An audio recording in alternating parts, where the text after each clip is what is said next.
जेव्हा चिंच आणतो मार्केटमधनं तेव्हा आधी पहिल्यांदा साफ करून घ्यायला लागते. असे चिंचोके दसडे काढून, काड्या वगैरे कचरा काढून घ्यायचा. उन्हाळा संपत आला तरी उन्हाळ्याची कामं संपत नसतात. बघा आता आपल्याला चिंच आपण घेतो तर ती वर्षभर टिकण्यासाठी काय करायची, अशी सुट्टी करायची आणि भरपूर मीठ लावून ठेवायची. 3-4 दिवस वाळवायची.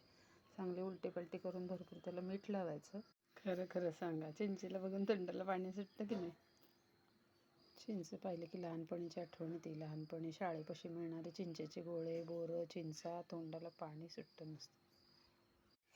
मला तर भयानक आवडतात आंबट पदार्थ. आणि साठवलेल्या चिंचुक्यांचं बियांचं मी काय काय क्राफ्ट करते ते बघताच आहे तुम्ही. माझं तर चिंच गुळाचं पाणी नेहमीच तयार असतं फ्रीजमध्ये. 3-4 दिवस तरी छान आठवड्याभर टिकतं आणि मस्त मी नेहमी पटकन खायला करायचं म्हटलं तर भेळ करत असते. मला कांदा आवडत नाही त्यामुळे मी नुसतं टोमॅटो, कोथिंबीर घालून अशी मस्त भेळ करून खात असते.